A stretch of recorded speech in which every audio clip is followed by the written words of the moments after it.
그 연골이 얼마나 중요하기 때문에 이 모든 사람들이 여기에 관심을 갖습니까? 물어보는 거예요. 인공관절 하지 않고 자기 관절을 보존하는데 일상생활 시장이 없고 이런 치료를 많이 요구들 하세요. SBA4 제가 주로 하고 있는 지방 농축 사는 기억나시죠? 요즘 환자분들이 소규로 많이들 오세요. 관절을 2, 3기 때 하는데 한 2주만 돼도 좀 증상이 좋아진 분이 있고 한 2달 정도면 좋은데 한 10명 하면 8번 정도는 완전히 만족하진 않지만 내가 만족한다 이렇게 되면서 소개소개로 어떤 분들은 뭐 친구가 3명이 같이 오는 경우도 있고 그리고 지방에서 어떤 분들은 부부가 같이 오는 부분 그걸 보면 느끼는 거예요. 아, 환자분들이 이제 성향이 이런 인공관절을 하되 한 번에 끝내고 그 사이에 자기 관절을 안 아프면서 좀 보존하는 쪽으로 가고 있다가 되고 있어요.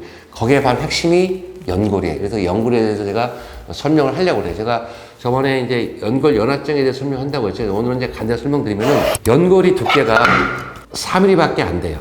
근데 연골은 이 뼈만 있는 게 아니, 무릎에만 있는 게 아니라 이 손가락 관절에도 있고 뭐 여러 가지가 있어요. 우리가 귀에 또 연골이 있죠. 귀 연골.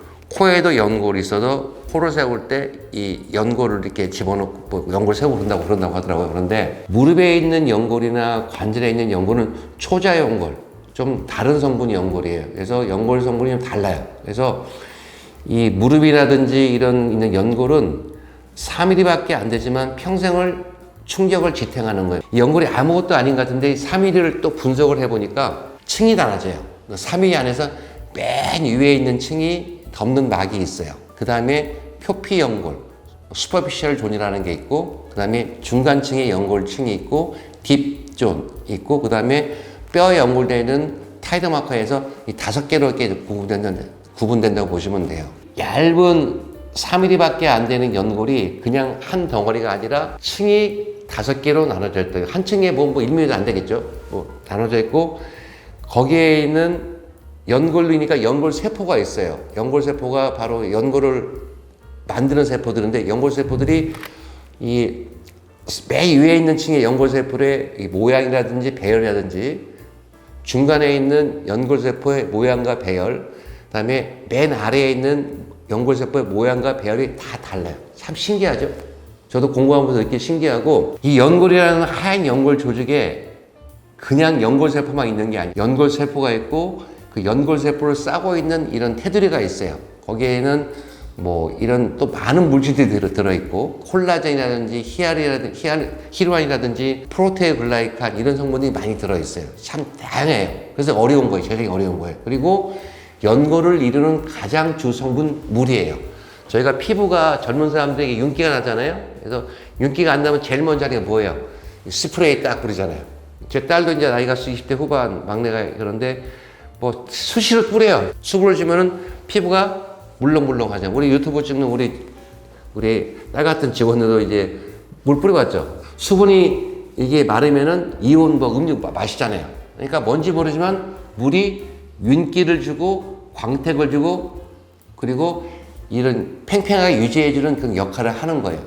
이해하셨죠? 이 연골에 가장 많은 구성 성분이 바로 물이에요. 허리에 있는 디스크도 젊을 때 가장 많이 물이에요. 그 물이 있어야만, 수분이 있어야만이 제 역할을 할 수 있다고 생각하시면 돼요. 이해하시겠어요? 연골에는 이 3mm밖에 안 되는 연골에는 많은 5개 층이 있고 층마다 이루는 연골 세포의 모양과 이 배열이 다르고 그리고 연골 세포 주위에 아주 나노미터죠. 거기에는 또 많은 물질들이 있고 아주 미세하지만 연골 세포를 만드는 또 연골 줄기세포가 들어있고 연구가 되고 있는 거예요. 그리고 그 축은 물이다. 이렇게 이해하시면 돼요. 왜 이 말씀 드리냐면 이 구조를 아셔야만이 연골 요란증이 왜 생기는지 연골 요란증이 뭔지를 아실 수가 있어요. 그래서 제가 이제 연골에 대해서 정말 수술실에서 이 관절 내시경 하는 것들 진짜 이 실제 모양의 연골을 다 보이고 싶은데 정신이 없어. 찍을 수 있는 틈이 없는 거예요. 그래서 제가 다행히도 비수기이기 때문에 좀 이런 촬영 같은 걸 할 수 있을 것 같아서 제가 이제 간략적으로 한 2-3번은 연골 연화증이나 연골에 대한 걸 말씀을 드리고 조금 시간을 가지면서 이런 수술실에서 연골 모양 같은 것도 한번 설명을 제가 드리고 그 다음에 MRI에 비교도 시켜드리고 이해가 빠르시거든요. 가능하면 제가 쉽게 풀어가는 연골의 시간을 갖도록 하겠습니다. 제 유튜브 많이 구독해 주시고 저도 열심히 노력하겠습니다. 감사합니다.